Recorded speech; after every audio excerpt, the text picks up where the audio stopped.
Hello, everybody, and welcome to this episode of the Hormone Genius podcast. Today, Teresa and I are going to talk about menopause. And these are my favorite episodes because we get to do a Q&A. So I get to ask Teresa all the questions I have about menopause. And this will be a collection of questions that I personally have, questions that I've heard other people have that I think are important to review.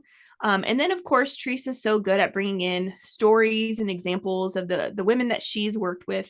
But I just know, even from the women I personally have referred on to Teresa, or that we help, like with this whole idea of, hormone replacement therapy, even changes in lifestyle, like this stuff can make a big difference. And so I know, the season of life can seem very overwhelming and in times pretty hopeless, I think, for some women.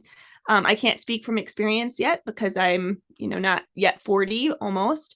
But I think this episode is going to be so important for you listeners, especially those of you, again, who struggle. So, Teresa, are you ready to get started with our I'm Q&A? excited. I'm ready. This is, yeah, it's an important topic. I'm closer to menopause. I'm 47, so I'm looking ahead to those years. I work with a lot of patients who are in menopause, who are in the transition to menopause.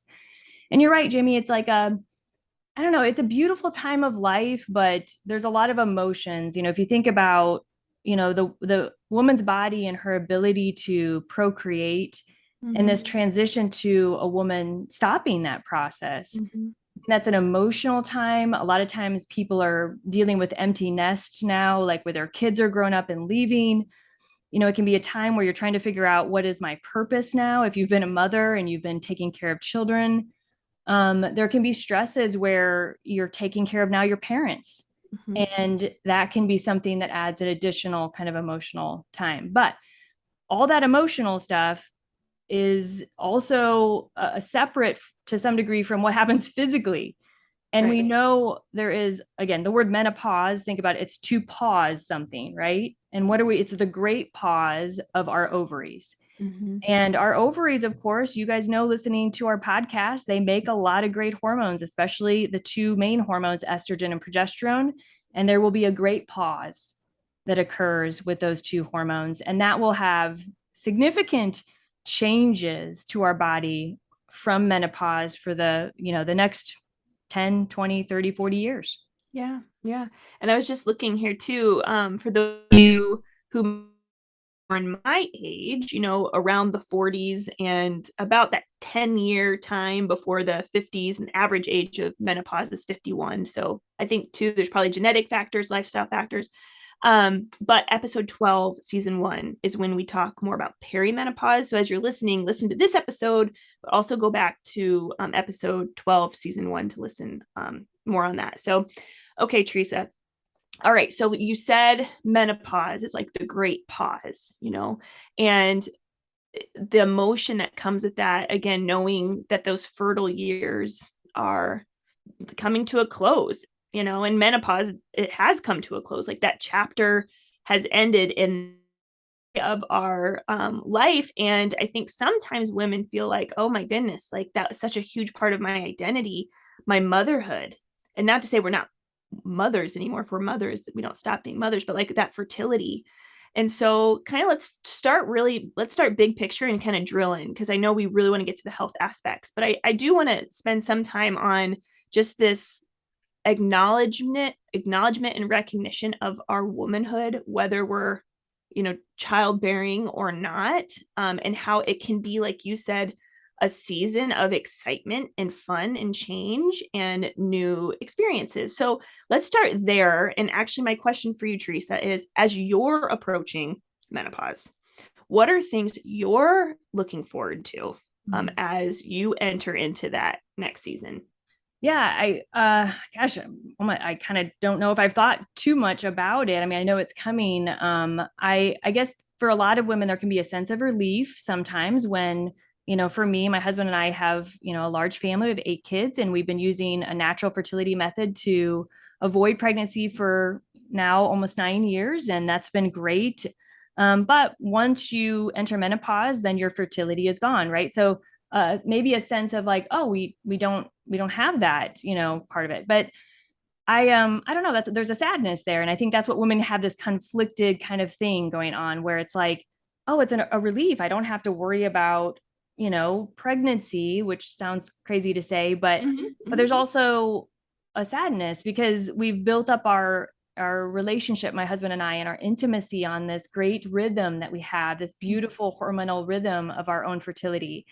And that changes obviously, but I'm looking forward to just seeing what that experience is like. I'm curious how I'll feel in menopause because I see my patients and what they struggle with, whether it be hot flashes or vaginal dryness, emotional changes, the concerns about weight. Those are some of the really big ones. I'm curious, will that happen to me? I can tell you that my mom, she went into menopause probably around the average age. And as a young girl watching that, I remember her having the hot flashes. And hot flashes are crazy. They're this really kind of like overcoming heat sensation and often triggered by anxiety or triggered by something that unexpectedly happens. So, for example, my mother, this is back in the days before, people had phones and social media and all that. People would come to your door a lot and knock on the door to visit you or deliver something or whatever it was. And whenever someone knocked on the door, I would look over at my mom and she would be getting a hot flash and she would panic because her face would get really red. And then, she was feeling anxious. And I think, all of this overcoming kind of feeling. And she'd be like, go to the door, quick. And I'd be like, what is going on, mom? And then occasionally I'd see her either go, if it was the winter, open the back door and go out into the back to cool her face off, or she'd stick her head in the freezer. And that's a vivid memory I have of my mom. Now, Hmm. hot flashes are something that can happen really bad for some people, or they can not, So I'm kind of curious, is that going to happen to me? Right. So that's just a funny story. But, you talked about perimenopause, Jamie, and I just want to, give those definitions just to set that up. Perimenopause is like the 4 to 6 years, about is an approximation, before you hit full menopause. And just like at the beginning of our lives, like it takes 4 to 6 years to kind of reproductively mature with our menstrual cycles, it takes about 4 to 6 years on the back end of it to kind of slow down and end up stopping our periods. The definition of menopause is 1 full year with no menstrual cycles, and they're not coming back. Hmm. And that's when you can say you're menopausal. And before that, you're just still transitioning. We call that perimenopause. Okay, that's good to know because we also hear the phrase pre-menopause. So there's pre-menopause, perimenopause, menopause. So is pre-menopause like the 10 years? So that's like kind of what I'm in maybe. Perimenopause are really just those years as you're transitioning into menopause. And then menopause is the complete cessation of the period. Yeah, that Yeah. sounds good to me. Yep. Yeah. Okay, cool. Okay, so Teresa, one thing I want to say, too, in terms of like walking into this new season, is I just want to affirm you, Teresa, and all of our listeners. But there's something I think that is important for women to acknowledge is like that wisdom. It's like this cycle of mentorship or this cycle of true maternity, in that we can bear our own children, and there's that maternity, that biological maternity, but almost in ways like Teresa, you're a mother to me in ways. You're a season ahead of me, but you have a wisdom that I don't have. And so it's like you're giving me this gift of understanding and knowing. And so as you get older and as the women are getting older, like step into that empowerment of saying, I'm going to step into this wisdom, like these wisdom years, and think, how can I serve the women, the season younger, or the women that are coming up to this but not quite there. That's one thing I think I'm gonna maybe look forward to is, how can I serve those women who are still in the thick of parenting and feeling kind of crazy with their cycles and avoiding pregnancy or whatever that case is. So that's one thing I just want to affirm you in, Teresa, that like in a way it's like you're mothering me, and I imagine mothering a lot of the patients you serve. Thank you, Jamie. That's really beautiful. And it actually makes me think about, my husband, he listens to a lot of podcasts. He loves all information. He loves to be educated on so many things. But he listens to podcasts, and I can't remember the guy, I think his name is Chris, but they talk about evolution a lot, and they try to like look at evolution and like how do you look at what happened 1,000 years ago and apply it to what human persons and the instinct of human and the way we relate to each other is currently happening. And he was talking about menopause, and he said, Teresa, this podcast, they were talking about how back, 1,000 years ago, the purpose of women after their childbearing years was really to serve their daughters to be able to reproduce. If we look at the basics of human life and survival, reproduction, of course, is one of them, as well as eating and surviving that way. So, oftentimes I just try to like frame menopause for women so they understand like we are all about evolution in a sense still. We are still kind of biologically wired in a certain way to these survival mechanisms. And that women, their purpose is to serve. So I love that. I mean, we have these great virtues that don't leave just because we don't ovulate anymore. And sometimes when a woman comes to me and she's, kind of, you can tell just like, what is my purpose in life at this point now? Again, maybe just trying to figure out where's the next 10, 15, 20 years going to look like. I often call them to think about, where can you look at serving someone else? Because I think we find our purpose in self-gift. Mm-hmm. And oftentimes that really resonates with people. And I don't think they often take a moment to say, like, where can I kind of look for relationships and live in communion with other people? I think that is just an important question to always ask. And I think a very fulfilling thing to take time in. Yeah. Yeah. I love that. So important. All right, Teresa. All right. So let's get into the nitty gritty of, how can we serve women? How can we help women, give them some good tips on how to manage some of the transitioning feelings and emotions and biological things that they're experiencing? So, Teresa, what would you say are the most common like complaints? And with that, what are some of your most common tips to serve these women who come in feeling very hopeless with whatever emotions or biological things they're experiencing?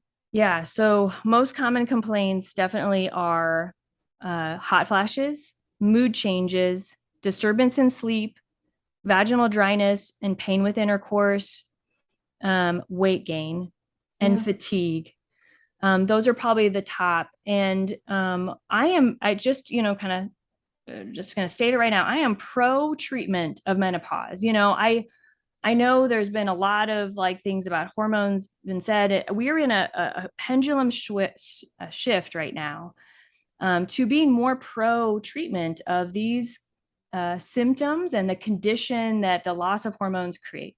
I Mm-hmm. am pro treatment of menopause, and that may mean something different for each patient. But when it comes to the treatment of these symptoms, the fact is there is a reason why they occur. It's because we lose these generous hormones that we've made. And so, logically, if you put those hormones back, you're going to relieve those symptoms. Mm-hmm. So, in many ways, a primary treatment, of course, to these symptoms is hormone replacement therapy or bioidentical hormone replacement therapy. I only use bioidentical hormones. So let's just get that out of the way. When we're talking about hormone replacement here today, we're talking about bioidentical hormones, which, if you want to know what that word means, it just means it's the chemical equivalency of what's made in your body. It's Mm-hmm. not artificial, it is natural to the body because it's the same chemical makeup as the hormone that you created. And that's all I use because that is what I feel is best for women. But I'm pro woman, having hormones and the access to that if they desire it. And it's always a great conversation that we need to have. And, talking to a woman who's in my office at 50 to 55, wherever it is, because what you'll find is there's a lot of fears around hormone replacement therapy, which have been ingrained in us since the early 2000s in particular, because of something called the Women's Health Initiative study. And at that point, this large randomized controlled trial called the WHI revealed information about hormones. And because of that, there was a real kind of fear-based media push to say that hormones were bad for women in this area in menopause.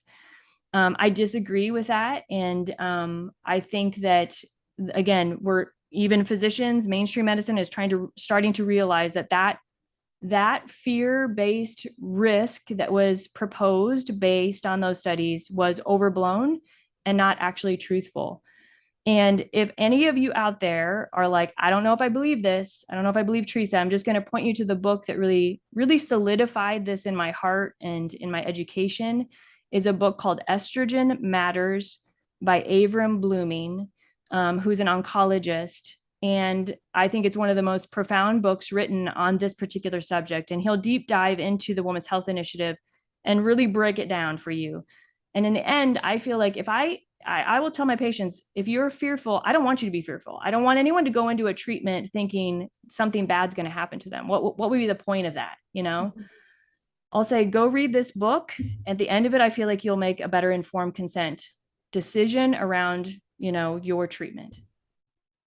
Yes, yes, totally. And as you're saying that, like I've just, have friends who are working with, their moms even that are struggling through menopause, and how again there is that fear. And as Teresa said, there's the synthetic hormones, like we often hear maybe even birth control or, different forms of contraception being prescribed during this time of perimenopause, menopause, and beyond. Actually, that's a question. Are women who are no longer menstruating, do some doctors, would they ever prescribe birth control for women who are no longer ovulating? Or is that mostly what's prescribed as they're struggling through that transition to menopause? Yeah, mostly it happens during the struggle and the transition. But here's the crazy thing. I've seen people take birth control well into probably their late 50s, because once you're on the hormone, how do you know when you're in menopause? You Mm. know, so it gets a little tricky there. But yeah, it would be unusual to use birth control as a hormone replacement, because birth control actually does have some risks that are concerning in Mm-hmm. terms of cardiovascular changes and clotting. So it would be not a good idea to start that on a person post Right, menopause. right. Totally. And so that might be something that people hear when we say hormone replacement therapy. Like she was saying, bioidentical, that is different than like, birth control or synthetic hormones in that way. Yeah, and just so I can clarify this even further. So again, I'm pro hormone therapy, I'm pro bioidentical hormone therapy. I mean, it's not like that hormones, there are risks to every treatment, small be it, I think, for hormone replacement therapy, but all patients should know what their again informed consent risk is and make a decision. So Jamie, maybe we can just break down sometimes what are our options here Yeah.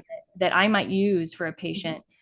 I think, again, we've talked about this in a previous episode. There can be this misconception that if I say the word bioidentical, a hormone treatment has to come from a specialty pharmacy or a compounding pharmacy. And that's just not the case. So, there are FDA approved, pharmaceuticals that are bioidentical that I use every day in my practice. And at the same time, there are options that are compounded that because with very good compounding pharmacies, these ingredients are very regulated, I think are good quality products also. But I give my patients the choice and I explain the difference, that obviously like FDA approved things have been studied and they're evidence based. Compounded products are not, but what I use are things that are basically similar to what is FDA approved, Mm-hmm. if I'm going to compound it. Mm-hmm. Mm-hmm. So go ahead, Jamie. Oh yeah, I was gonna say. So as when we think about hormone replacement therapy, and we think about okay, as as a fertile woman, as an ovulating woman, we have these ebbs and flows of our hormones. Our estrogen increases before ovulation, and then after ovulation, progesterone's the dominant hormone. And so in our menstruating years, we're noticing like the beautiful effects of the estrogen and progesterone. Okay. So then when we're done ovulating, we're in menopause. Now, of course, we're not having those natural ebbs and flows because our ovarian factory is always what I say. The lights are out. So no longer are ovaries producing those hormones. So if someone's doing hormone replacement therapy, Like, are they getting estrogen and progesterone? Are they just getting estrogen? Like, how, I mean, I know we talked about testosterone. So, like, kind of dig into more of what hormone replacement therapy, the hormones that are prescribed or given. Yeah, I mean, I would say the foundation of hormone replacement therapy in menopause is estrogen and progesterone. As we go into menopause, what happens is those two hormones literally kind of go to a baseline of practically zero, and what happened is the adrenal glands start to take over a little bit more. This is where it becomes problematic for metabolism because as the adrenals take over to kind of help hormones kind of function in the body, you'll get an increase in cortisol, and cortisol tends to cause a problem with, weight and storage of hormones. And you also can get some more dominance in androgens like testosterone. Some women will, not all. So, the foundation of hormone replacement therapy is adding back estrogen and progesterone. Okay, well, why would I do that? Isn't it natural that my body doesn't have those hormones anymore? Well, yes, that is what is natural to the aging process of the ovaries for women. I always say, I'm not sure God thought we would live to 60 or 70, 80 and plus. I mean, so now we're looking at a situation of hormones are vital for life and our quality of life. We are living way, way longer. So, how do we function happily, healthily, hormonally happy if we're going to live this long and want to have a beautiful quality of life? And if we imagine that those hormones, again, are vital to how we feel and how we function, and not only that, to our health, and we can talk about that with the brain and the heart and the bones, then these hormones are going to continue to act on receptor sites Mm-hmm. that the body already has, as women, to keep our body feeling well and to balance things so that we don't feel the negative effects of the loss of those hormones. For example, giving estrogen to a woman in menopause who has hot flashes will quell her hot flashes. Mm-hmm. Giving estrogen to a woman who has vaginal dryness is going to stop the vaginal dryness. Giving estrogen to a woman who has mood changes and brain fog will stop and quell that. Mm-hmm. Now, do I have to give progesterone and estrogen always together? Well, technically, no. If a woman doesn't have a uterus, I technically do not have to give her progesterone because in hormone replacement, the point that most doctors look at progesterone is that it's only there to protect the uterus from estrogen building the lining up too much, which is a risk factor for uterine cancer. So, but I would say if you know anything about progesterone and you know about the beautiful effects it has on our neurotransmitters and on sleep and on our bones and on our heart, then why wouldn't you give progesterone even in a woman who doesn't have a uterus? She Mm-hmm. will thank you for it because if I give progesterone, and again, insomnia or the inability to sleep well, perimenopause to menopause is a very common symptom. And progesterone, because it causes a somnolence effect, will help the vast majority of women, not everyone, but the vast majority of women sleep like a baby. That's amazing. So for the women who are hearing the phrase, or not the phrase, but the word estrogen, and they're getting triggered because of risk of breast cancer and risks of, like, maybe they're at risk of breast cancer, is that the same sort of, fear or, possibility as the birth control pill from earlier on? So no, the answer is no. And I always mention this to women. I'm like, it's interesting to me because we have been triggered with this word estrogen and menopause and breast cancer. It has been laid in us that this is a link that you cannot, separate. But yet we could prescribe birth control to a 14 and 15-year-old girl and keep her on that for 20 years. And nobody questions whether that is a problem for breast cancer. Yeah. The reality is that, the birth control studies show that, a lot of times they'll downplay, it's kind of just where the culture wants to feed information. They'll downplay the side effects of birth control and it's linked to breast cancer. There is an increased risk of breast cancer with birth control pills, albeit you could argue all day about it in terms of different studies. At least if you looked at everything, you could say there's about a 20% risk increase. But with hormone replacement therapy, the only study that tried to link it significantly is this Women's Health Initiative. Mm-hmm. And this is where you have to read the book Estrogen Matters to really understand it. But all I can say is what stands out to me in that book, from what Avram, Dr. Blooming said, is that When they finally kind of had multiple researchers working on this particular study, that when they looked at the actual statistical analysis and the results, they basically came to the conclusion that they needed to lower the bar of statistical significance because breast cancer was just such a big deal. Mm-hmm. And so, but you don't do that. You don't do that in any other area of medicine. We don't like change what, the actual kind of significance. So that's laid out. That's a mathematical kind of conclusion, right? And we make then annotations and how we decide what to do with that data. But they basically changed the way they looked at the data.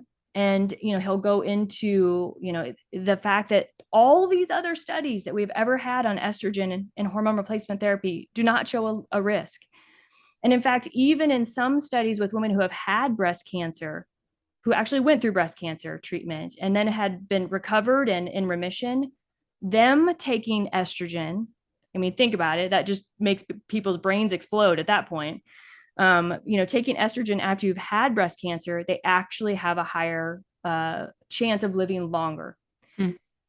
So, you really just, it's hard to trust people, Yeah. right? It's hard to know where to trust the information. Right. But I think this book does a really good job of really explaining it. Now, again, is there no risk? No, of course not. There may be a slight increased risk. And I always tell women, if you were sitting there with a breast cancer already and I start you out on hormone replacement therapy, any form of hormone, it probably is going to make it grow faster because hormones feed things a little bit. But that didn't mean the hormone caused the breast cancer. Mm-hmm. And cancer in general is caused by an assault on our cells. When you hear this word like oxidative stress or free radicals, it's like all day our cells have to figure out how to protect themselves from damage and changing of its DNA structure. Mm-hmm. And once a cell has been assaulted so many times and it says, I'm done, I can't do this anymore, that's where cancer can start. It's an abnormal cell deciding to replicate itself in, wherever in the body it decided to do that. And that's what cancer is. Think about all of the toxins, the endocrine system disruptors, the nutritional environment we're in, the stress that we're in. And I am certain that you could point to all of those and say, gosh, that seems like an assured salt on our cells every day. Mm-hmm. Totally. That's a perfect leeway actually into this question of, do you find or do you imagine that in the United States, menopause, the symptoms of menopause are more prevalent and severe than maybe the symptoms that women experience in other countries? It's a good question, Jamie. I don't know the answer. I don't know the answer, but my guess would be you probably do find differences. And the differences would probably go to a lot of variety of factors, whether that be, culturally, like, what the relationships look like, stress, what types of things women are doing, what their diets are like, what alcohol intake is like. There'd be a variety of things. And I actually don't know if that data has been pulled out. Yeah. Yeah. Do you think are there choices that we make that can pull us into earlier menopause, or are there things that can happen like acute stressors or whatever else that can pull us into that? Yeah, I mean, we have seen and research has shown that for some women, an extreme acute stress can put them into menopause. And here's another resource for a good story or a good educational resource of learning more about menopause. Dr. Anna Kabecka, I really like her. I like her books. She has a book called The Hormone Fix, but she actually has a whole story about her journey through menopause. And she had that happen to her where she went into menopause in her earlier 40s due to an extreme acute stress, and then was in menopause for a period of time. But she was actually able to heal her body and come out of it. Hmm. But I have seen situations, one time I had a patient who had twins and it was extremely stressful. And literally after the twins are born, she just went into menopause. Wow. And there can be autoimmune conditions that cause that again, and autoimmunity can be triggered by acute stress too. So yes, there are situations, but they're rare for the most part. You generally will fall into the average. Sometimes we'll ask, when did your mom go into menopause? There Mhm. is some hereditary genetic things that may put a woman into menopause earlier as well. Yeah, yeah. I always think about, as I personally age, I think, okay, Jamie, if I can help myself have a smooth transition, of course, we all have these. It's kind of like when you have like you're pregnant for the first time, you're like, my birth story is going to be so amazing. Mhm. But it's going to be what it is. So obviously, I can't necessarily impact it as much as maybe I think I can. But I always think about our like a house. So we take care of our house, right? The better we take care of our house, the longer it'll last. And so I also think about like the toxins in our home, the indoor pollutants and all these things, and how there's a filter in our house. And we need to change our filter in order for our house to be more clear of some of those circulating toxins and dust particles and all this stuff, right?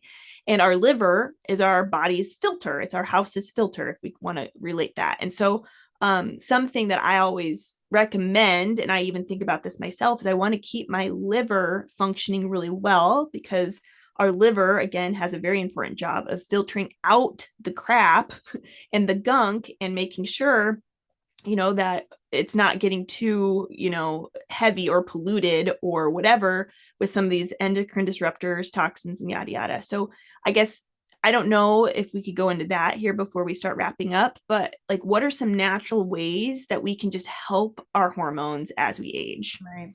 Yeah, and I think I don't know if this will take it just a little different direction. One thing when you were speaking, Jamie, which I love that with, we always need to be thinking about how our liver is working. But people talk about hormones and are like, well, how can I get my body to make its hormones better? Right. Like if I could just clean up my nutrition, clean up my environment, detox from things, I would get my hormones to work better, which is true. And we work with patients with that. In menopause, there's no way to make an ovary make progesterone and Right. estrogen.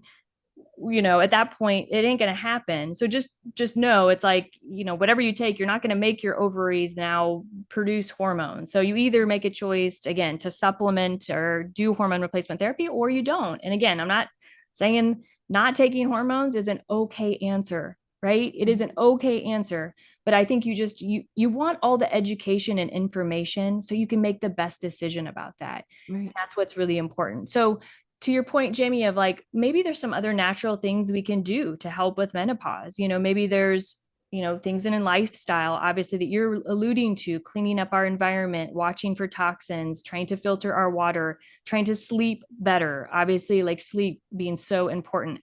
Here's one thing I challenge menopause women to do. Um, Start weightlifting. Mm. If you've never done it before, which I think a lot of us haven't, start weightlifting, because if you can do anything post menopause in a changing body that is sometimes uncomfortable to look at, if you're not used to the changes, that you may experience, not everyone will, but let's get strong. Let's get strong, because if you're strong, you're going to feel better. Mm-hmm. And let's get strong because it's going to protect your bones. Mm-hmm. If you've never weightlifted before, obviously get some help and get proper instruction, but nothing is going to be better for you long term. Cardio ain't going to like do it anymore, but getting strong and stretching your body and using your body to be able to be functional, to get down on the floor with grandkids, to be able to do the things, go on a trip to Europe and be able to function well. Let's get strong. Mm. Love And then that. if you, want to think about kind of, natural, and I'm sure Jamie, you'll have some ideas for this, but just some supplement type things. I think of magnesium. We always talk of magnesium because post-menopause, you really want to sleep well. Magnesium's great for that. It's great for our liver. Again, we don't get it from our diets easily, so we need magnesium for all sorts of cellular processes. So I think you should be on a magnesium supplement at bedtime. You want to make sure you keep your B vitamins healthy. So a B complex, a methylated B complex, is a great idea because your gut has been, we're all going to age. The gut might be a little compromised, and we don't absorb B vitamins as well as we get older. I think that would be important. One supplement I really like for hot flashes, and it's easy, is evening primrose oil. or EPO as it is referred to, one capsule 2 to 3 times a day can actually solve some hot flashes, for people. Not everybody, but that's something if someone's like, hey, I just want to try something like really light, like I'm not ready for medicines yet. I might mention evening primrose oil. I might mention also raw maca, which is a Peruvian or South American root. And it's been used for centuries, you could say, on hormonal imbalances. And I think, there's lots of great products for raw maca. You can put it in smoothies, you can get it in capsule form. Usually I recommend around, 2 to 3 grams a day of maca to help quell some menopausal symptoms. So those are just a couple. I love that. I love that. And I'll add to just like maybe a bone nutrient sort of complex, probably, right, Teresa? But I love that like weightlifting encouragement and for us to get strong because we still can, it's not like you're going to become a puddle of noodles, we can still be strong in this phase. Yeah, Teresa, were you going to say one last thing there?